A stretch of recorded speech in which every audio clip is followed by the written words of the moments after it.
ئەمە خزمەتگوزاریە ئەمە زێدە بکەن وەک مۆڵ و جادە و ڕێگاوان و پارک و یعنی هەندە خزمەتگوزاریەت بەسیتە تەی ئەم حەزیان بوومە زێدە بکەن.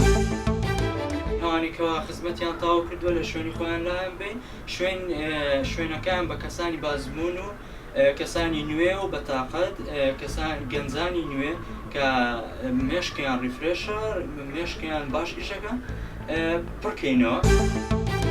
داوا کارم لە کابینی داهاتوو هەموو استقرار هەبێ ئابووری بەهێزی بێ تر گەنجەکان بۆ خۆیان دەتوانن کار بکەن و داهاتوو بنێتدا.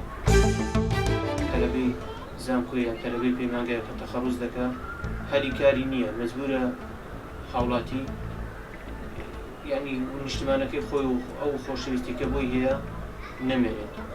هیوادارم لەگەڵ کابینی نوێ هەموو کێشانە چارەسەر بکەین.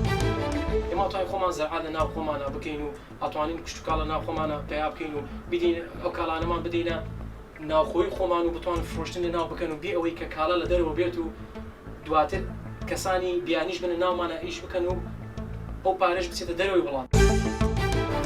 داواکارێکی منەوە بۆ هاوڵاتیانی کوردستان ئەوەیە کە واسە لە دۆزیران کێشە سیاسەکانی کوردی لە ڕۆژدا چارەسەر بکات بە مەبەستی بژێوی ژیانی هاوڵاتیانی کوردستان تاکو و فەرمانبەرانی کوردستان چیتر باجی لەوە زیاتر نەدەن و بۆ بەغداش هەموو شایستەدارەکانی حکوومەتی هەرێمی کوردستان بدات.